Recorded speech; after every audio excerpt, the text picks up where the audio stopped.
Okay, so I have decided that I am going to take my focus away from the macroeconomic story just for a little bit, to focus my content a little bit more on um, what I think is where I can actually deliver real value for the time being.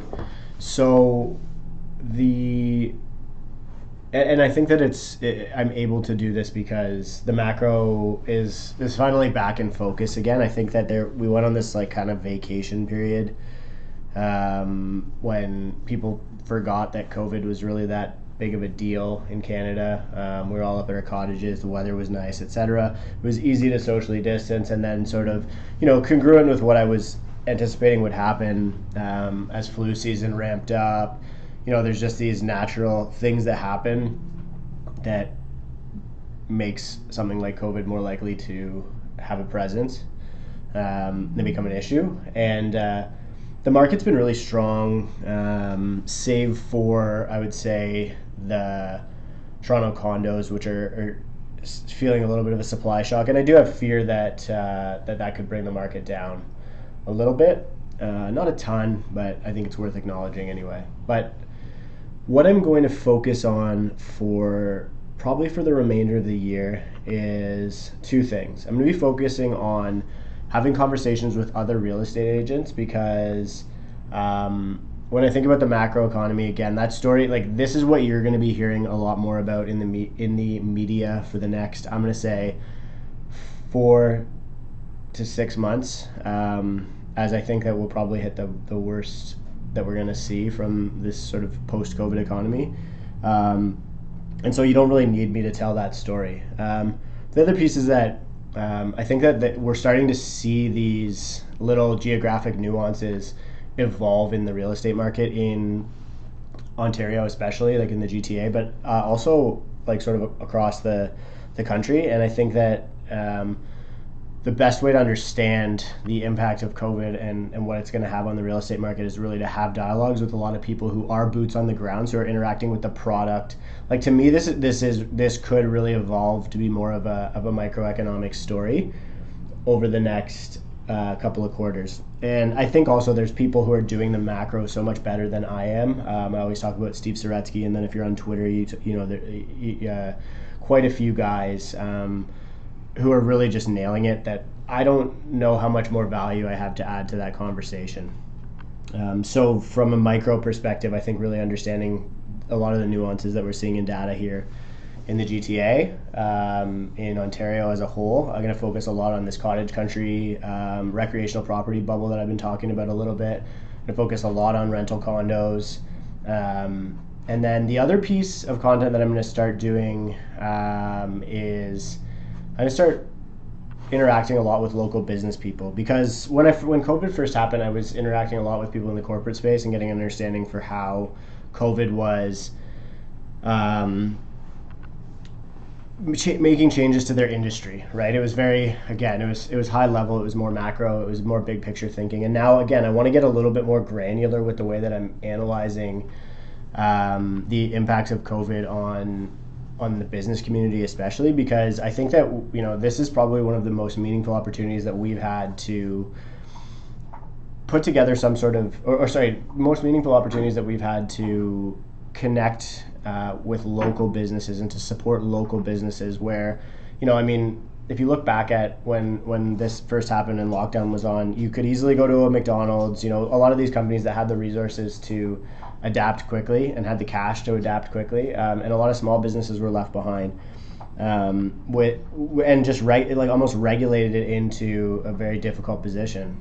And I fear that heading into our second wave of COVID, which is already quite a bit worse than the first one, to me it's important that we start being attentive to what small businesses need from us, but also, we also understand how this post-COVID economy has changed the nature of their business, and also will change the future of their business, and also how they've adapted. So getting an understanding for the different things that different businesses are doing to make your experience as a consumer a little bit better, and just really simple but valuable conversations that I'm hoping, because I have seemed to have got a little bit of a, more of a local following, or sort of GTA following, and you're starting to see a lot of this staycationing and migration of people within the GTA. And the town that I'm from, Georgina, is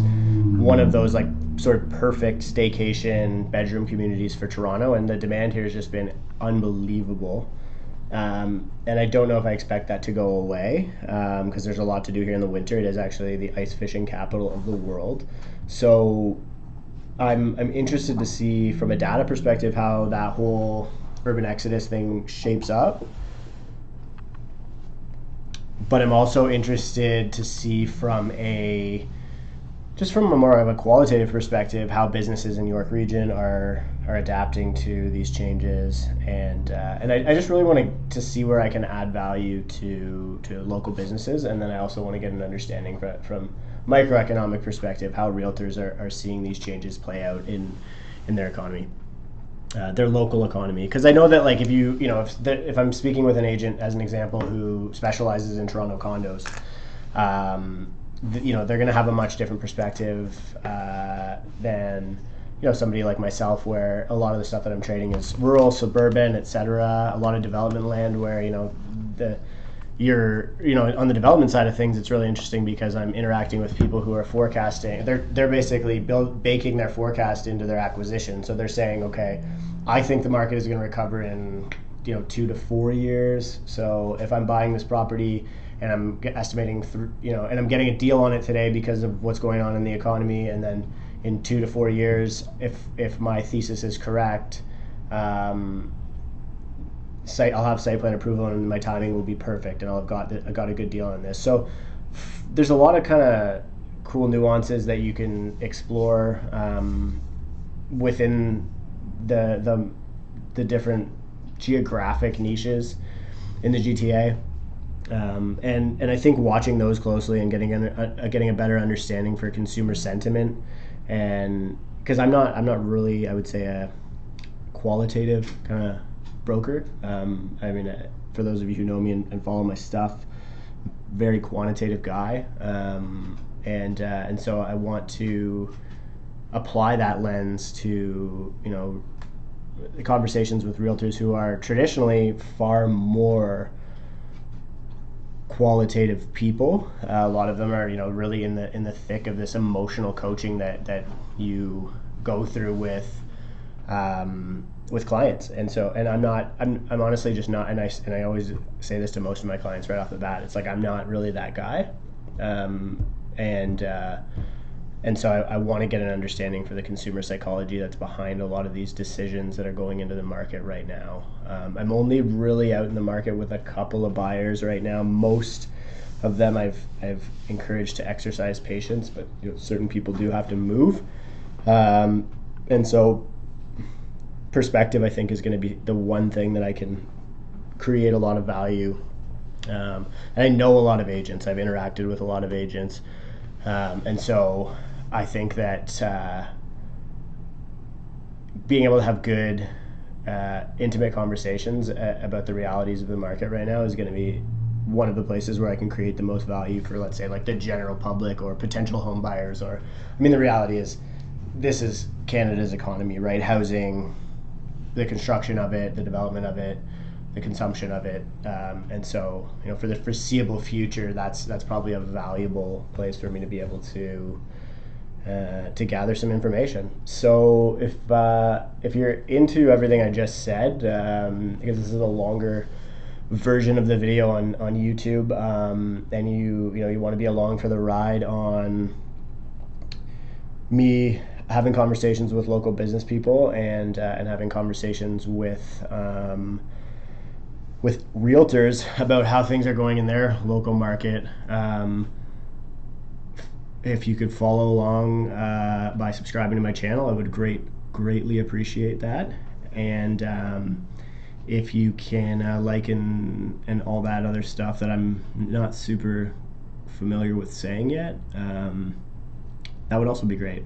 Like, comment, subscribe, is that what it is? And just share it with all your friends, because I'm trying to yeah, to get a little bit of a channel going here so I can just create value through whatever lockdown content I'm able to come up with as this flu season and horrible Canadian winter weather creeps upon us.